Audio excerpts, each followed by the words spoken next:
You will then need to enter the meeting ID 848-5765-8023 and then the pound sign when prompted.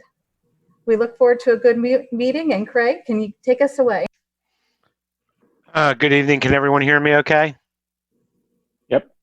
All right, sounds good. So I'll go through the agenda. Welcome everyone to the May 19th Planning Commission meeting. The first item on our agenda is the March 9th, 2020 meeting minutes. Why don't you do a call to order and just have everyone introduce themselves and what their roles are? That's a very good idea. Thanks, Jim. This is Craig Bryson. I am on the Lower Makefield Township Planning Commission, acting chairman. And Dawn, why don't you go? I can see you on my screen going from right to left. So why don't you, everybody introduce themselves as they go down. Dawn, you're on mute. You need to press the space bar. Dawn Stern, member of the Planning Commission. Tony Bush, Secretary of the Planning Commission. Ross Brock, Vice Chair of the Planning Commission. Adrian Costello, member of the Planning Commission. Barbara Kirk, Township Solicitor. Hello, Barbara. How are you tonight? Good. How are you? Good. Let me go through here and see who else we have. Fred? Local Township Engineer. Fred White, Supervisor Liaison. Jim Najewski, Director of Planning and Zoning. Okay. I think that's everybody, right?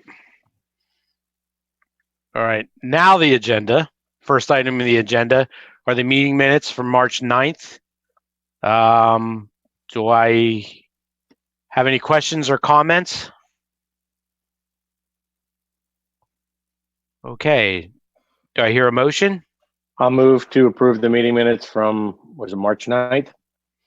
Do I hear a second? Second. All approved, say aye. Aye. Aye. All opposed, say no. Passed. The second item on the agenda for tonight is the amended final plan submission for the Pennsylvania American Water Company. And we have a presenter, Jim? Yes, we have Roger Phillips from Gannett Fleming, who's the project engineer for Pennsylvania American Water Company for the Edgewood Road water treatment plant upgrades. All right. In conjunction with that, we do have a review letter with responses. So if you gentlemen want to give a brief discussion of the plan itself, and then we'll address the see anybody has any questions or comments on the comment letter itself. Roger, take it away. Thank you. Appreciate you guys seeing us here tonight with everything that's going on. So as you recall, we were in front of you a couple of months ago for this same project for some zoning relief. It's some disinfection improvements at the treatment plant right across the street from the township building. Back in the late winter, early spring, we received the zoning relief from hold on a second and let me share my screen here. Sure.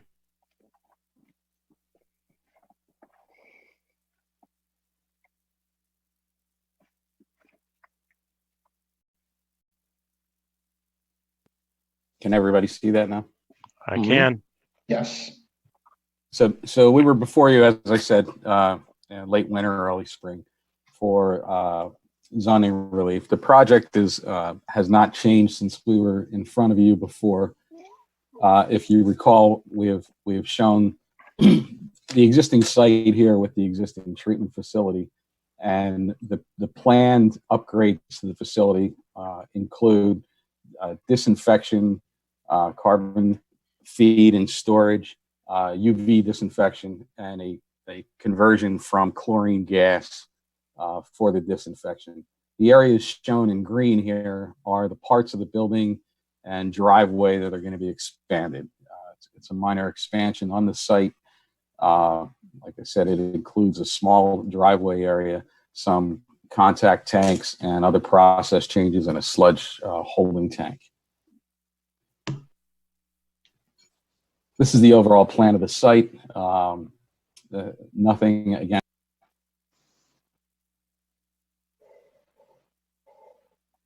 You're muted, Roger. Roger, I think we lost you.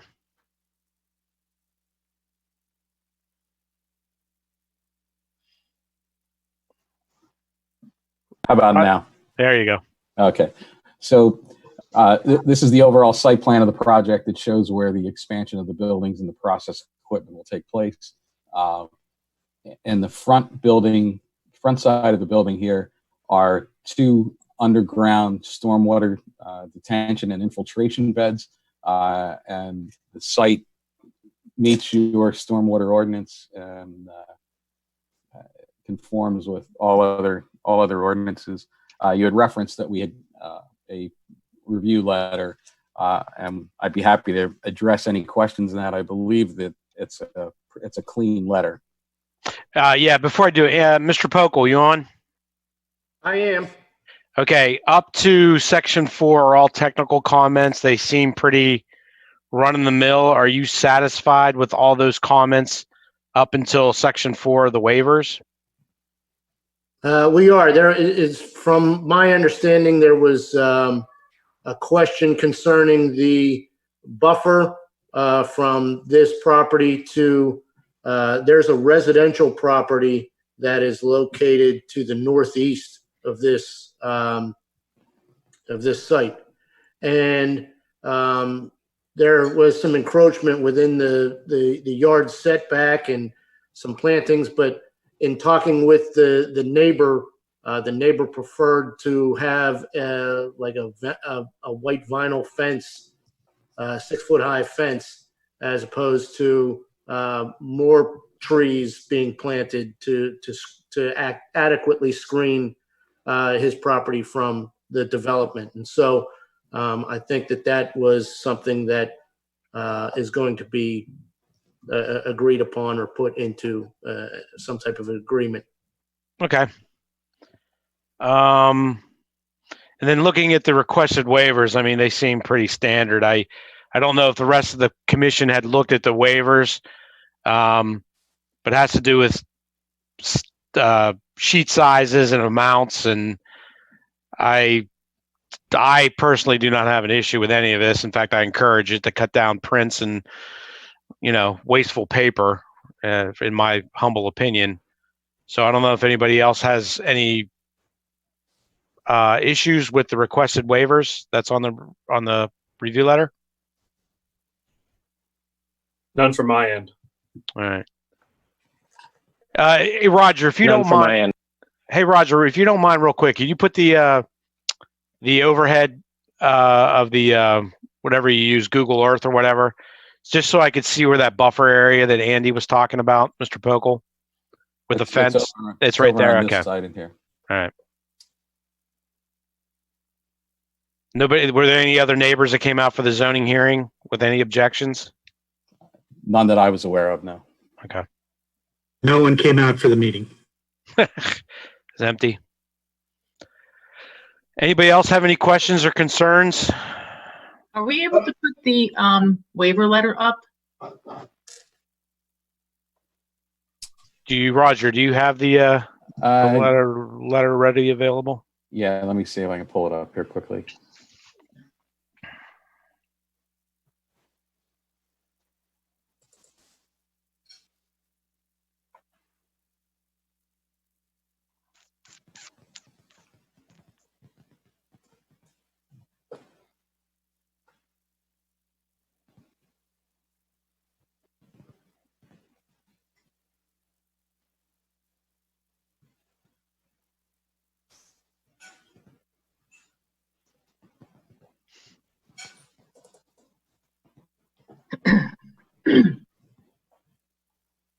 Let me see if I can share this with you here. I have it up on my screen.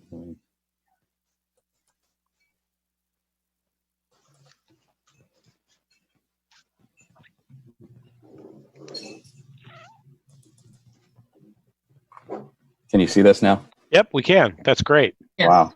I'm getting good at this. Yeah, I know. After doing it for 2 months, you got to get used to it soon, right? So here's the list of waivers, and these are actually a request from the township to cut down, just as was said, on the number of sets and papers that were filed. And again, we'd be happy to conform to any of the township's wishes on how many sets they would like when these are submitted and copies of the reports. So Don, basically, the spirit of which we've been looking at our codes and stuff, one of the ideas is to start cutting down on paper, because the submission requirements of 25 sets, and it just got ridiculous, and it's a waste of paper. And Right. as you can see, so he's basically just asking for waivers of cutting down paper. That's the only waiver? That's it. That's it. Okay. All right, unless anybody has any other objections or comments, or I'm going to ask if, do I hear a motion? Just before we make a motion, I think just to clarify with regard to all the other issues that were raised at the last meeting, those are all essentially will complies? Is that correct, fair? Which specific issues were they? I think it looks like they were addressed in the Remington Vernick letter, and just if you could confirm that, are those all will complies? Yes, they've. We had done a resubmission about a month, 6 weeks ago, and went through the full review process again. I don't want to speak for Andrew, but we've addressed all the items that were in the original review letter. Yeah, yes. Tony, I don't know if you saw the latest letter, but there's 30-some comments, 31 comments, and I think all of them have a distinction of that the item was satisfied. Okay, you know what? I'm opening that right now. I had not seen that. I do see that now. Okay. Yeah. And I'm sure if there wasn't one, that it would be worked to the satisfaction of Mr. Pokel. So it looked like everything has gotten resolved. Okay. That's correct. Our latest review letter was dated April 21st, 2020. So that was subsequent to the initial submission and subsequent to the last Planning Commission meeting. Yeah. Okay. Thank you. So Roger, just out of curiosity, does this help with our COVID issue with getting this equipment in? It's two different issues, but okay. COVID is addressed during any water treatment process. Yeah. All right. Well, I'm going to ask now. Do I hear a motion for approval?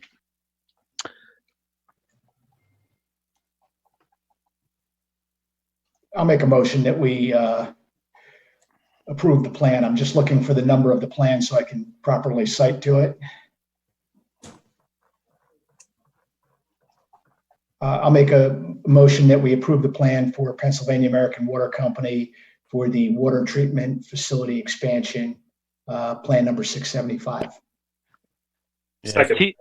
TMP number 20-34-044-1 and 20-034-45-2 on the tax map parcel.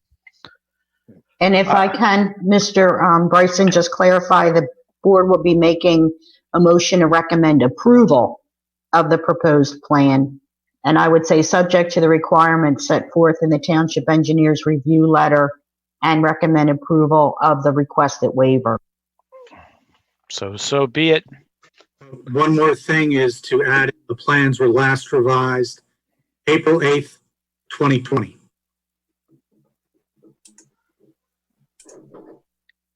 Okay. Okay. All in favor? I think I heard a second. You did. Yes. All right. Is there any public comment? There's no public comment on this item. All in favor, say aye. Aye. All opposed, say no. Motion passed. Thank you, Roger. Thank you, everyone. I appreciate the time tonight. Stay safe. You too. Nice bird, Roger. Thanks.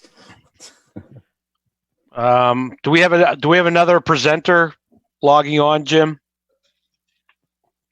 The next application is for a 2-lot sketch plan for a subdivision on Sandy Run Road. There's an existing lot, and they're proposing to subdivide it in half to create one new building lot. John Richardson from Dumac Engineering will be coming in to present that application. Okay.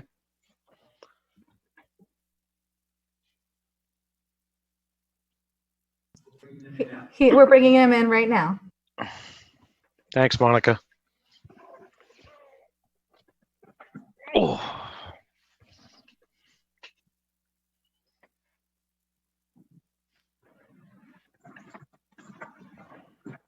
Then Hi, am I live? You are live. Good evening. Thank you for listening to our application this evening. I'm John Richardson from Dumac Engineering. I'm here representing my client, Tom Harbison. He owns a approximately 3-acre lot on Sandy Run Road, north of Edgewood Road and south of Reading Avenue.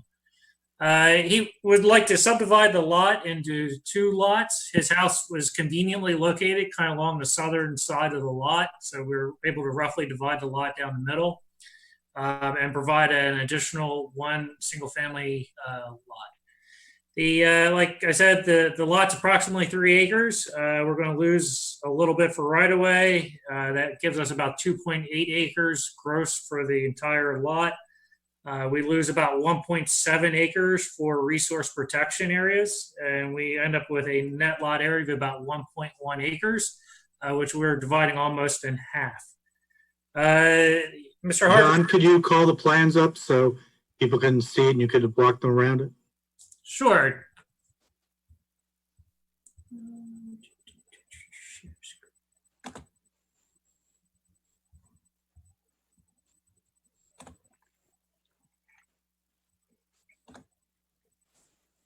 Is that active? We do not see it. I do not see it.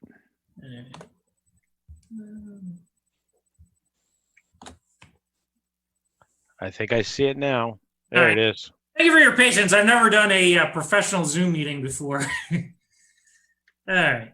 So this is the existing lot. As you can see, the house is located kind of on the southern tier of it. It fronts on Sandy Run Road. There's a significant drop off down to Broad Creek, which kind of runs along or through the property.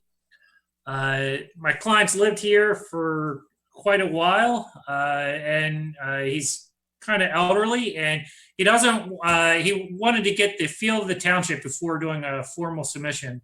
If there's going to be a significant amount of resistance on township level, he's really not interested in moving forward. But he would like to do the subdivision if the township deems it that it would be generally favorable. Here's our proposed subdivision. Like I stated, we're dividing the lot almost in half. We would propose 1 additional single-family residence on the north end. We're trying to keep it forward of the slope, so it's kind of tight to the setbacks. The way that we see it, the only variance that would be required is the zoning ordinance requires the setbacks be measured not from the lot lines, but from the limits of the natural resources. Due to the slopes right behind the existing house and the proposed house and the creek, we would not be able to meet that. There's no envelope available if you maintain the setbacks from the resource protections. So we're asking for a variance. We would be asking for a variance from the requirement for the dimensions be measured from the resources and allow them to be measured from the lot lines. The one exception is we would maintain the setbacks from Broad Creek. We wouldn't ask for that variance.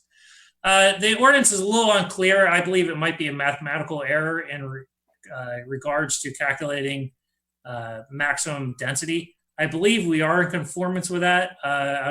I've been talking with Mr. Majewski, and we're going to try to work that out. But I believe we will be in conformance with the maximum density. John, would you John, could zoom in you a little zoom bit? up a little bit on the screen? Sure.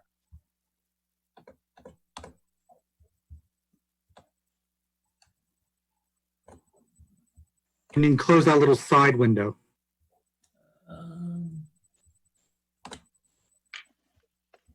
How's that?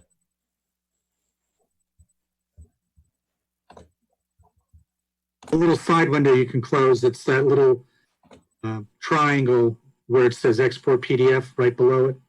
A little sidebar near the scroll bar.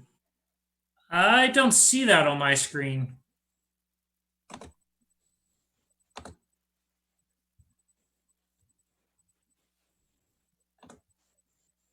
Don't worry.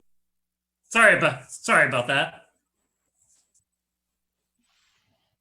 John, is there a presence of wetlands in this area? We don't believe so. We have not had a wetland study. This area has been subdivided to the north and to the south of us, and neither one of those plans seem to indicate any wetland presence.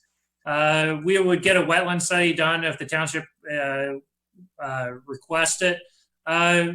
I've been back on the site in the wintertime, and it didn't appear to be wetlands to me. I'm not a specialist by any means, but it didn't seem to be wetlands to me. Hey, John, could you show us the existing conditions plan again so people can see where the steep slopes, wetlands, and all that?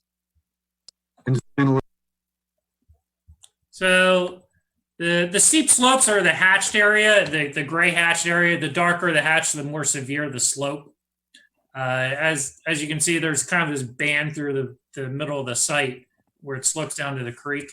The creek traverses the site from north to south. We would provide, any required buffers or anything to the creek.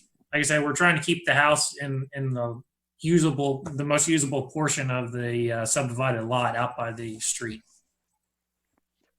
So, John, this is I guess, an official sketch plan to try to take the temperature of the township on if this subdivision would be feasible. Correct. Which I could appreciate, and I'm with your client proceeding cautiously, which I understand it's fine. But there's another element to this that I see happen all the time is even though you could get the thing subdivided, I don't know if this is a financial adventure for him or he wants to subdivide it to give it to somebody, whatever the case may be, is that, the value of the land compared to what you need to do to improve it in order to meet the codes. Just make sure your client understands that portion of it too, that he doesn't go down a road too far and then realizes the cost to do this, to build something there, doesn't make it financially worth it for him. You know what I mean? Yeah, and I think that's one of the reasons that he's kind of approaching this cautiously and trying to get a feel for the township. Yeah. I think he's kind of aware of, that given that the usable area of the lot isn't that great. That it really isn't. And the fact, what I get concerned about is that what you're left with to be able to build on, and the value of what that lot would be. I don't know. I'm struggling with it. Right. You know what I mean? Yeah, I do. And frankly, the way it is now, it's pretty. Not pretty, but it's somewhat attractive, and I hate to see how many trees do you need to take down in order to put this up? Have you looked at that? I don't have a tree count. We did do an area of woodlands. We would actually be in conformance with a total disturbance, but in terms of individual trees, we did not do an individual tree study yet. Right, but when you do that, and then he's got a plant to replace. Again, sometimes it's like, well, where are you going to put a house? You got so many trees. Yeah. I'm a little bit cautious on this one, that you're just the room. It's going to be tight, right? And I don't know what his financial return on developing this small corner of this pretty lot. Right. To be honest, he hasn't really shared with me his plan, whether it's to try to develop it or just sell it off, as an empty buildable lot, or if he wants one of his children to move on it. To be honest, he's kind of keeping all that tight vested. Yeah, and yeah, right. I get it. I mean, if he was doing this for one of his kids or something like that, well then that's something different. But I don't know. Whatever. Mr. Bryson, the one Yeah. thing I'd like to point out is if he is going to subdivide and needs to get zoning relief, I'm not sure how the zoning hearing board would take to giving a variance that's the result of his actions to subdivide. The Sure. setback from the natural resource protection, it would not be necessarily a physical condition, but for the subdivision. So that's something to consider as well. Right. And listen, if he meets all the zoning requirements, and, he gets his variances, he meets the saldo, he makes Poco happy with the stormwater, if all that stuff checks, but I'm very cautious of what that's going to take for his return. I really don't see it on this one, but that's just my opinion, and I'll get off my And that's soapbox. why we're here tonight. We wanted the Yeah. opinion of. Anybody else have comments or concerns? There's Some no feedback? public comment on this topic. All right. Jim, you're muted.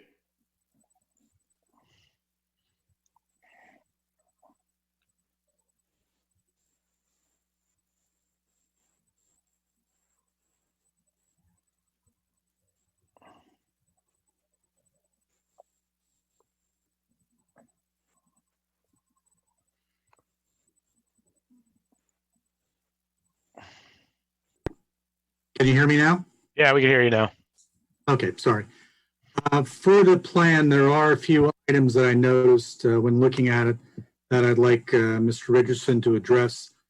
One is the issue of public sewer.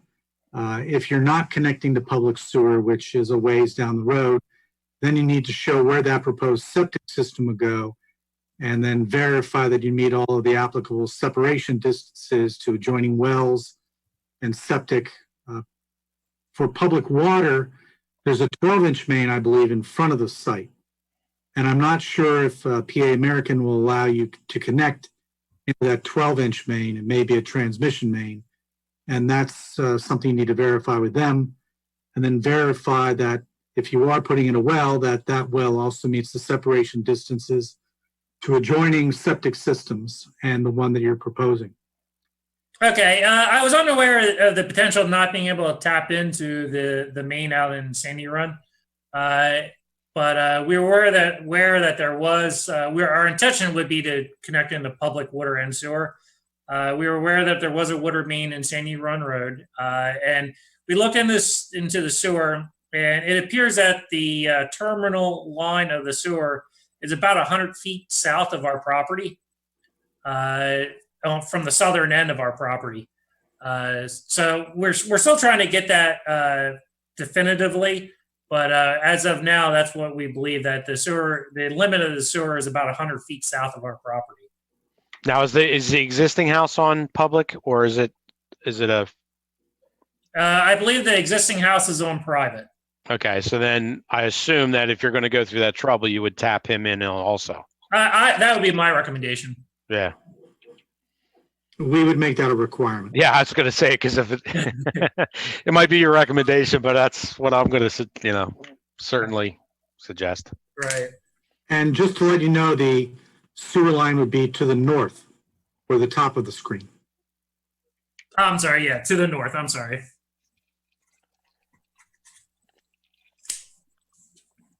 Yeah, going south's uphill, isn't it? Yes, going south's uphill. Yeah. Anybody else from the Planning Commission have any questions or comments? Input? Concerns?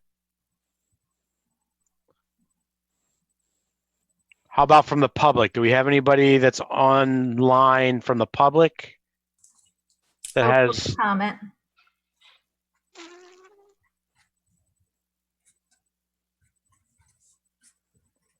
I'm sorry, I missed that. There was or there was not? There is no public comment. Okay, thank you. Andy, have you had a chance to write a letter for sketch plan submission? No, I have not. This is the first I'm seeing of it. Okay. Is there plans to do that, Jim? They did not request an engineering review for the sketch plan. Okay. This is called an informal sketch plan. Okay. Just wanted to sort of spring it on everybody, feedback, and then go from there, and instead of trying to get a formalized review. Like Okay. I said, my client's trying to be cautious about the way he approaches this. Yeah,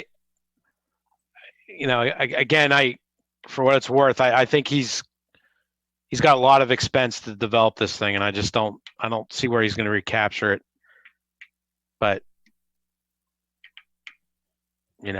Right. you would do a service to your client to take, and formalize a list of expected expenditures, trees, utilities, all these things that we're kind of talking about, and summarize that for them and just let them know, because you're going to have buffer requirements, you're going to have tree replacement requirements.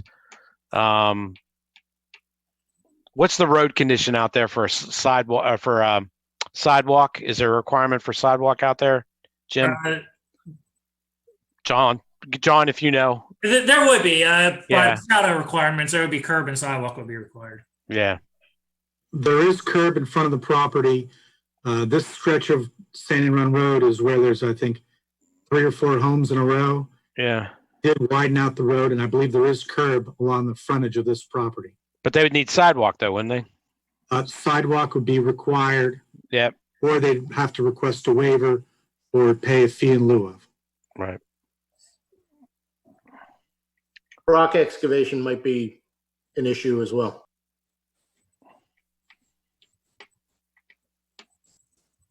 Okay. Well, I mean, again, the word cautiously proceeding, the next thing is getting it in front of our engineer to get a formalized, comment. My initial comments is that I'm not hot on it and I'm not cold. I'm just kind of cautiously recommending that you do your homework before you proceed. Right. All right. We appreciate that. Yeah. Okay. Anybody else? All right. Okay. I appreciate it. Thank you. All right. Thanks, John.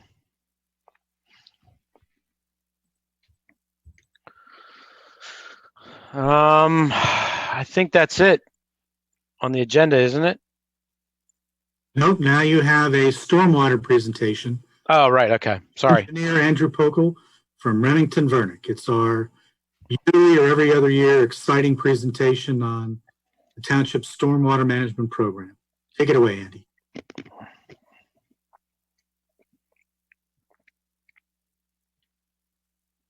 Unmute yourself.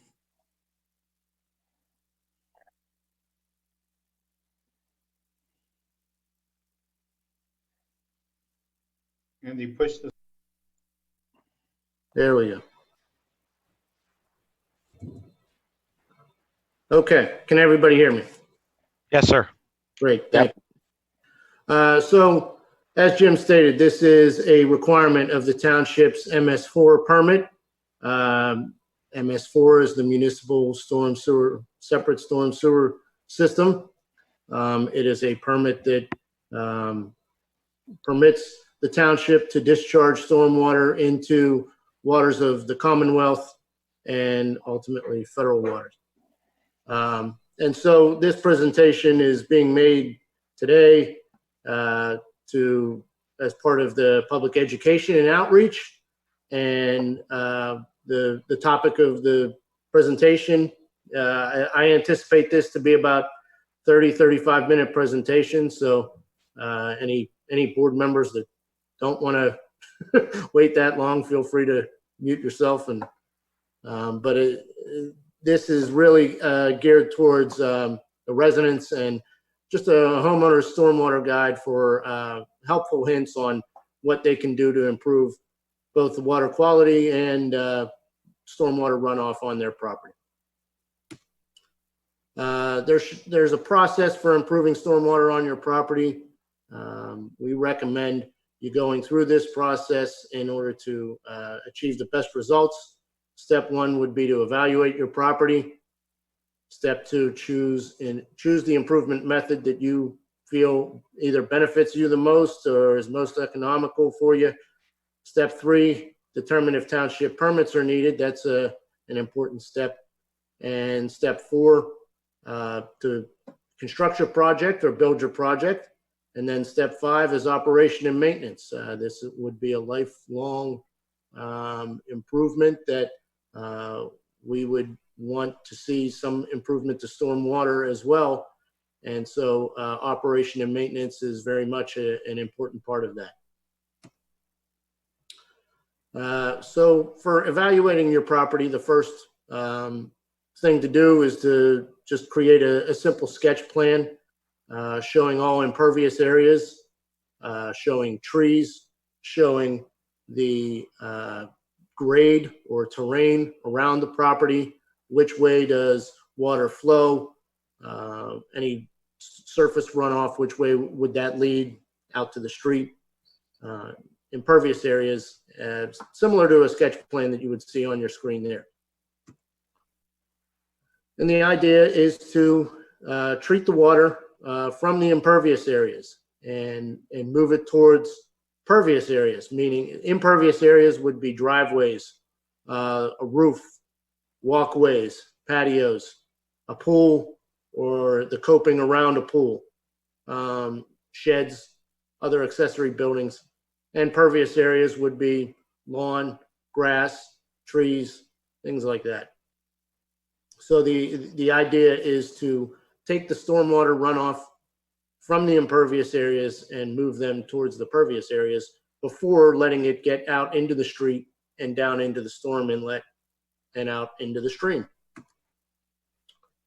So the township stormwater permit requirements are an addition of impervious area requires a permit. Over 1,000 square feet of new impervious area needs a stormwater plan. And then up to 5,000 square feet of new impervious area is exempt from peak rate control, meaning that you don't have to control the rate at which the storm water runoff comes off your property to what it was before, but you do have to implement volume control. So you have to reduce the amount of volume that comes off of your property. And so there's a calculation there, new pervious area, multiply that by 0.167 feet of rain, and that equals the amount of cubic feet of water that you would need to control. That's considered the 2-year storm difference. So 2,000 square feet of earth disturbance requires an erosion and sediment control review from the Bucks County Conservation District. Over 5,000 square feet or new homes requires control of peak rate of runoff to less than pre-existing conditions.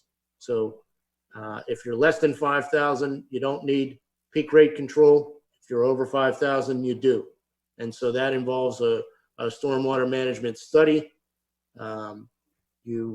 You analyze the rate at which stormwater runs off your property in the existing condition, and then analyze it in the proposed condition, and you control the rate of runoff to what it was before development.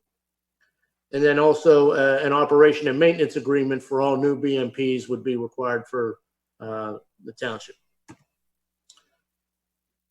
So to implement some best management practices, they generally fall into 2 areas. One is non-structural BMPs, which is the use of existing site features and conditions to treat, prevent, or reduce the negative effects of stormwater runoff. Or structural BMPs, these would be vegetative or constructed improvements that are used to reduce the negative effects of stormwater runoff. So some samples of non-structural BMPs would be tree plantings, open space preservation, soil amendments, roof drain disconnection, or pollution prevention. And I'll go through each one of those. Tree plantings, there's a couple of things that you want to keep in mind. One, use native species. The township in their subdivision and land development ordinance, I believe it's table 1 or figure number 1, of the subdivision and land development ordinance has an entire list of the native species permitted to be planted within the township. So that covers everything from evergreen trees to ornamental trees and street trees, all the way down to shrubs and perennials and grasses as well. A couple of things to keep in mind. This goes back to some of your site evaluation as well. Take a look at where the utilities are, where a sewer lateral comes in, where water line comes in, gas. Do you have above ground utilities running out in front of your home or in back of your home? You generally want to avoid utilities and overhead wires when planting trees. The root system could get in there and compromise the stability of the utility, or vice versa. It could compromise the vitality of the tree. Also consider sun and wind. The type of tree depending on the type of tree, it requires a various amount of sunlight. They should be planted in locations that will receive that amount of sunlight. And each tree has a certain susceptibility to wind damage as well, and that should be considered when locating new plantings of trees. In general, you want to follow the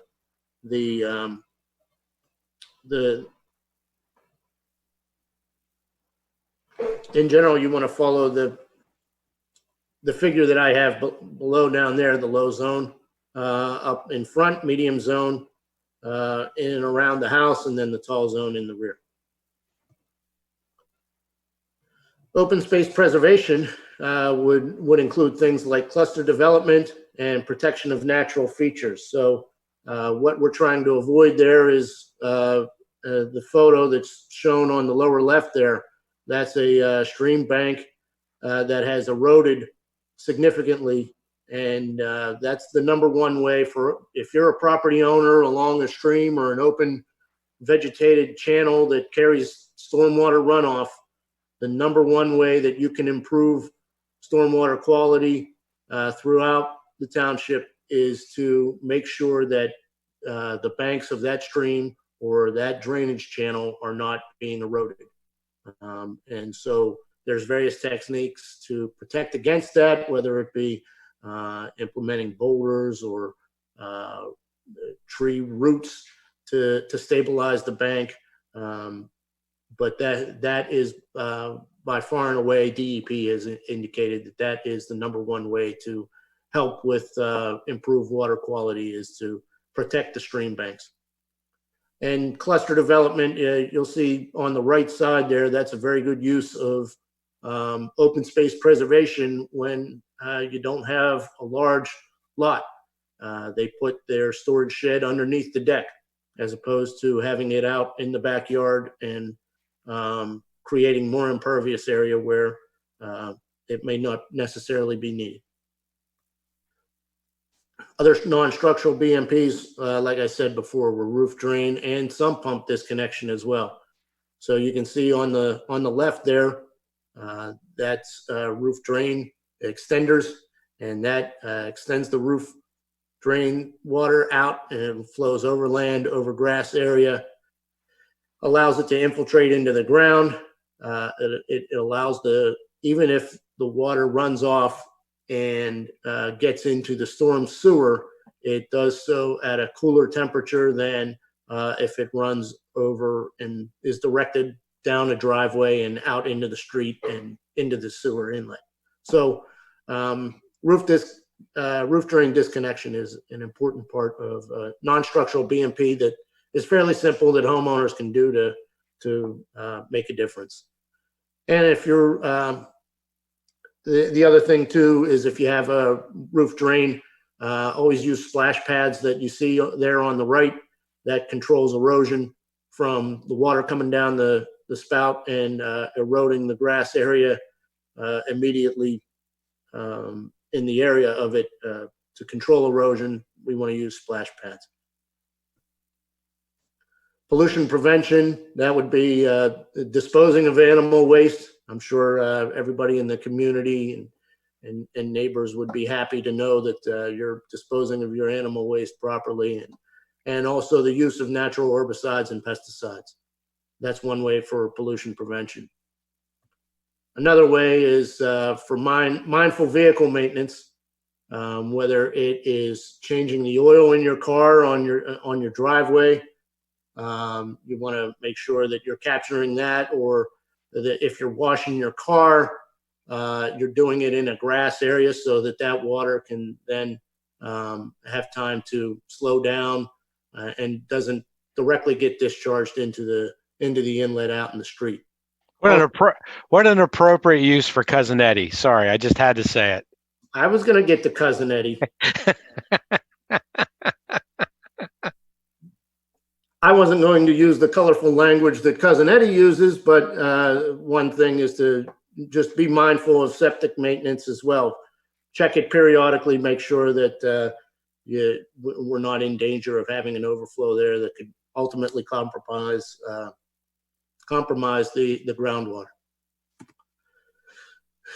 Best management practices, structural BMPs would be examples would be infiltration trench or dry well. That's also known as a seepage bed. Rain gardens, porous paving, rain barrels, stormwater basins. Stormwater basins are usually reserved for regional developments when you're developing multiple residential properties, but I figured it would be, I would mention it here. So infiltration trench is the use of a separation fabric and open stone, and that's buried underground. And so the water then runs off, gets into this perforated pipe that distributes it into the void spaces or the open spaces underneath the ground, and allows it the time to infiltrate into the ground and replenish the groundwater table. Typically, you can connect roof drains underground directly to these infiltration trenches. The only thing I would say is you would want to have a sediment trap or something that collects sediment prior to it going right into the infiltration trench. You don't want sediment getting into that perforated pipe and clogging that up, because then that creates a maintenance issue and you have to dig it up and replace it. That would be the install clean out device and sediment trap as well. And you want to locate it away and downgrade of basements. Typically 10 feet is an adequate distance away from any basements, but typically you want to have it downgrade so that the water that you are putting back into the ground does not come into your basement. Rain gardens.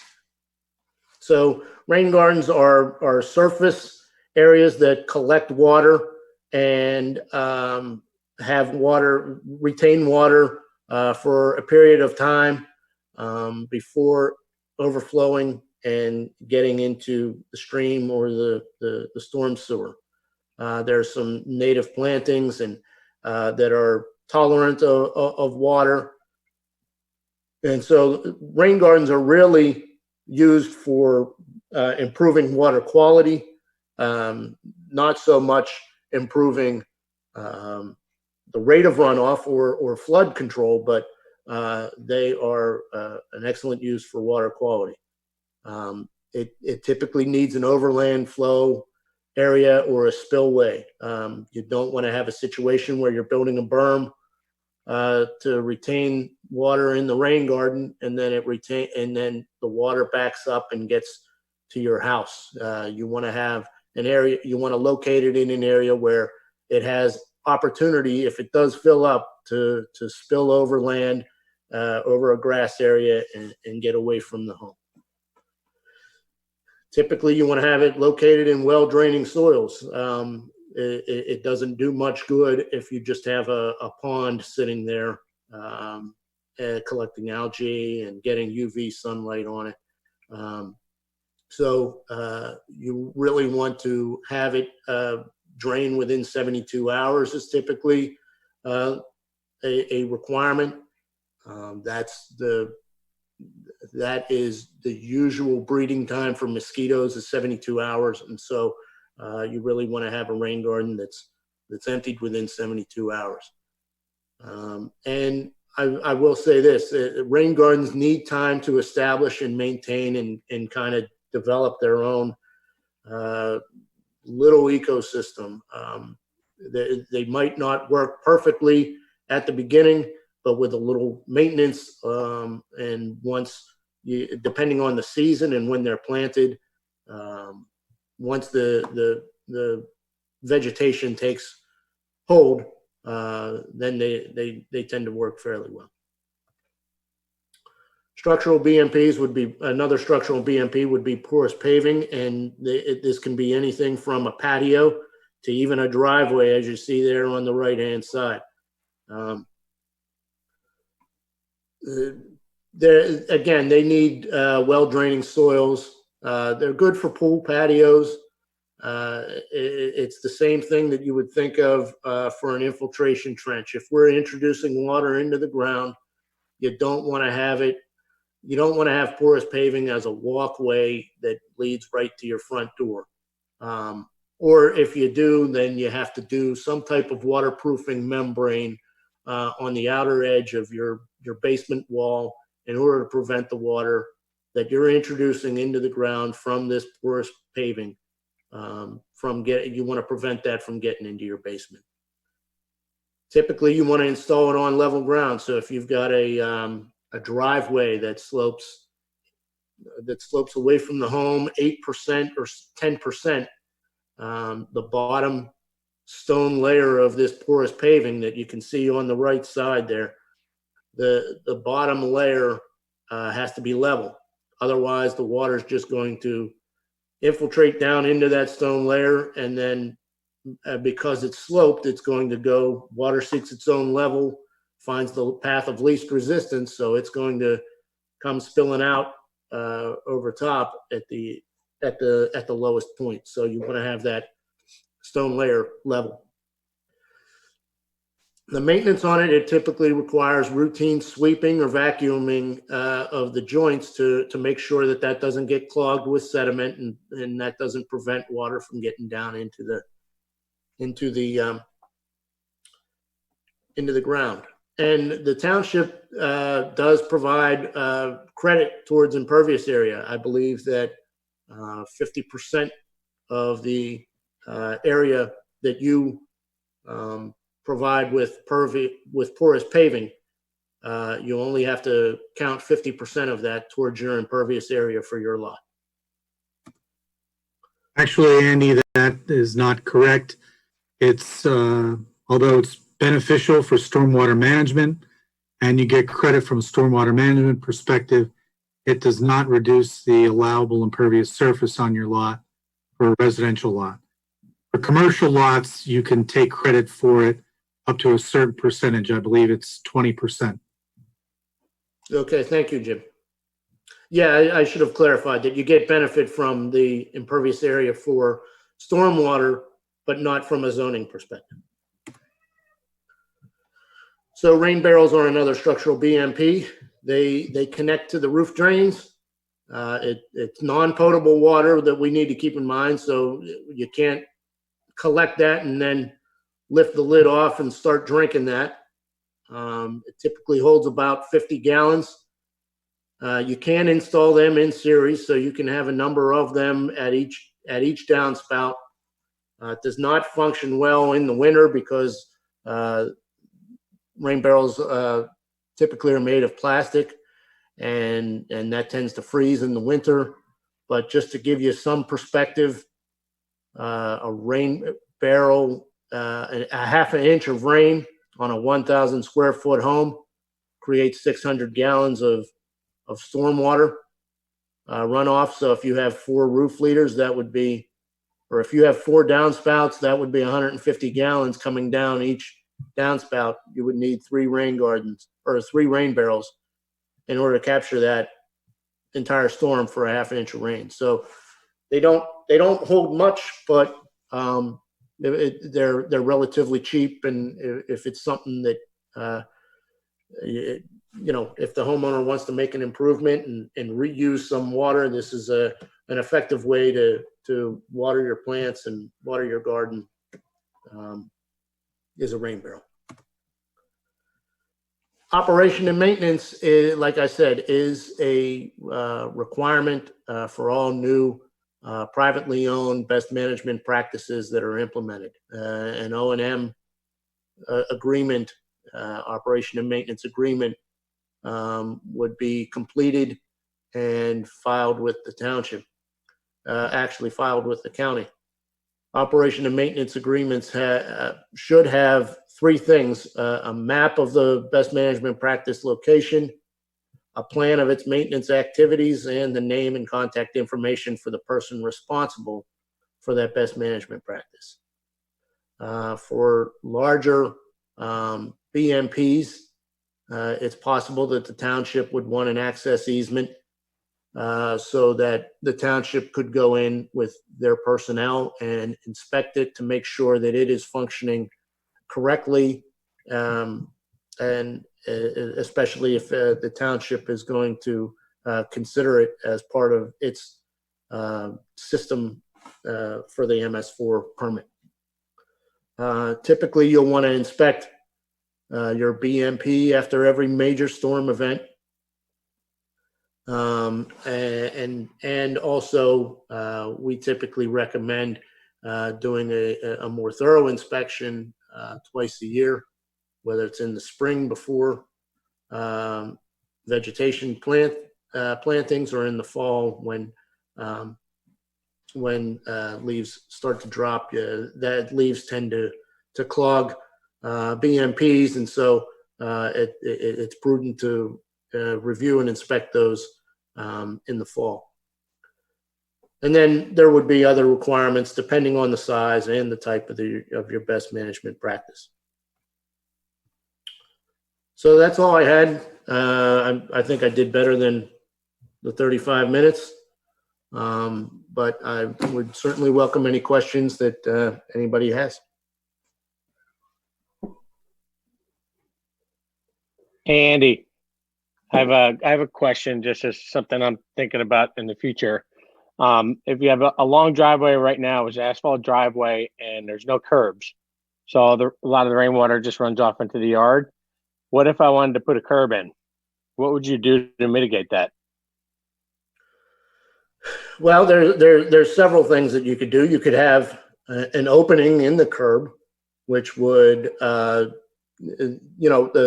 once the curb is installed, then the stormwater gets channelized and runs down. But if you have a small opening in the curb, that allows a point for the water to get back into the grass area from there.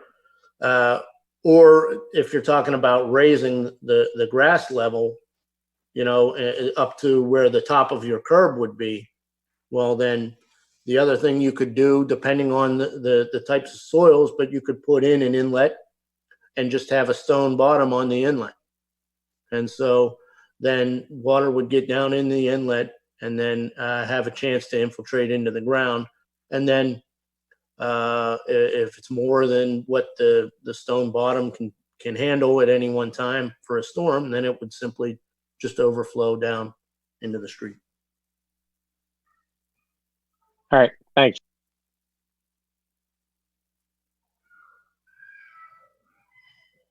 Hey, Andy, it's Craig.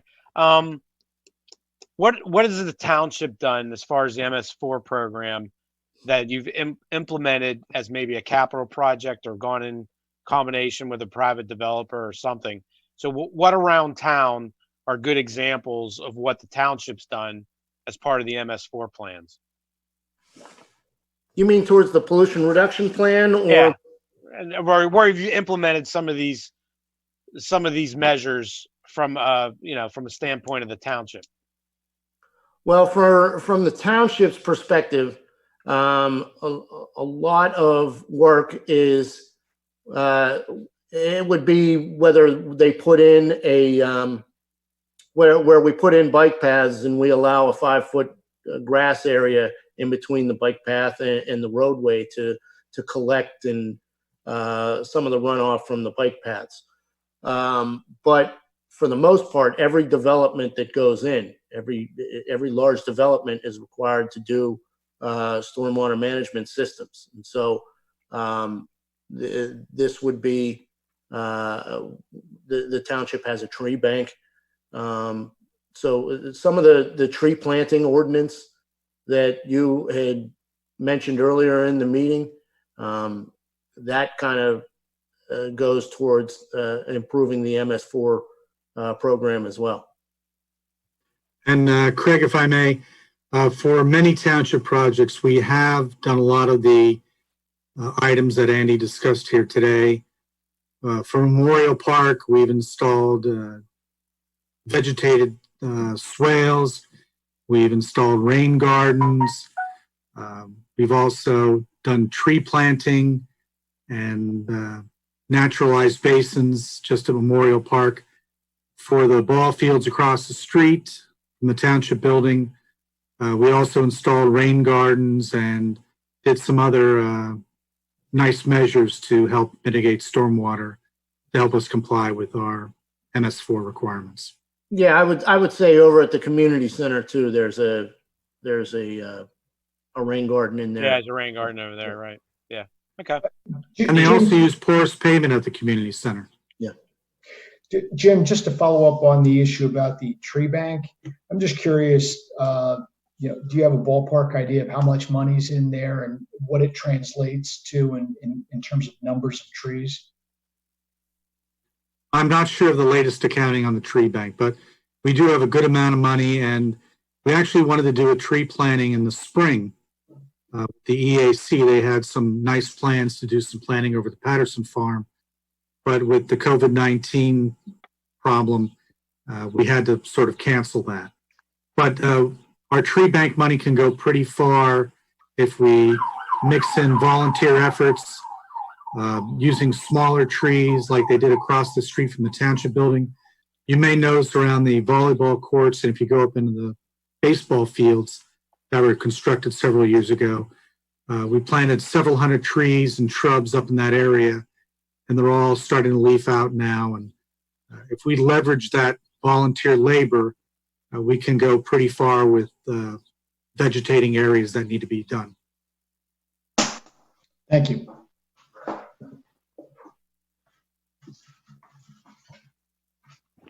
All right, it's good stuff. Thanks, Andy. Thank you. Anything else, Jim, that you want to cover tonight, or anything else you want to bring up under new business? I just want to say that I'm not sure when we'll have our next planning commission meeting, but I'll be getting back to you guys shortly. I'd like to hold it possibly at our normal date and time, although that may be subject to change. So I'll be getting back to you another week or two on that. Okay. Would it make sense for one of these nights? Sounds like we're going to be cooped up for at least another month or so, I guess. But nonetheless, I mean, to kind of get back on track on our design guidelines. Yes. Yeah. I don't know whose turn it was next. I kind of It's lost mine. track. Tony, what you were what again? Parking and circulation. Yeah. Can you circulate something maybe that we can just eyeball, and the next time we do meet, we can at least discuss it? Yes, I will circulate something next week. Yeah, it's great. Okay. Yeah, might as well. I mean, I think we all have some little bit of spare time here and there. That would be a good resource instead of watching something else again on Netflix, right? It's always exciting talking about parking. Yeah.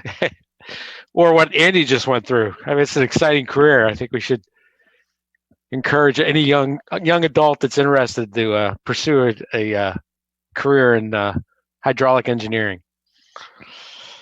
Okay. All right. Thanks, Tony, for doing that. If you could just circulate that around, then we can look at it the next time. Yes. Great. To that end, Jim, will the presentation that I just gave, will that be up on the township website? Will that be available on the residents if they want to peruse it at their leisure? Yes, we will make that available and we'll advertise it to everyone. who wants a wonderful half hour of entertainment. You recorded that, right? You should have put the recording up. Isn't there an It is option? recorded. You recorded it? Great. Okay. I actually would like a copy of that presentation. I wonder if any of our, Dawn, we can't hear you. We dropped out, Dawn. I said, I wonder if any of our public open space comments need to be rethought, given the COVID-19 situation.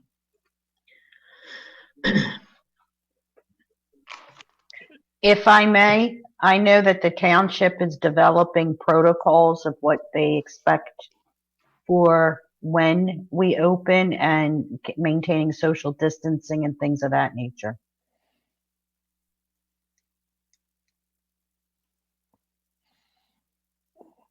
What other, I know the supervisors are still meeting. Is there anybody like the zoning? I know zoning is tough to do online, but are they continuing on? We actually had a zoning hearing a couple weeks ago. Okay. And the next one is going to be on June 16th. So we're Okay. trying to get through it. Okay. And a number of other boards and commissions are now meeting using the Zoom platform. After this meeting is done at 8 o'clock tonight, I believe there's another exciting meeting by our finance committee. So if people want to tune in on Facebook or YouTube, it won't be televised, but on Facebook or YouTube, they can watch our other committees. Cool. Okay. Interesting. Thanks, everyone. And do I hear a motion to adjourn? I'll move to adjourn. Second? Second. All in favor, say aye. Aye. Aye. Thanks, everyone. Have a good night. Thank you.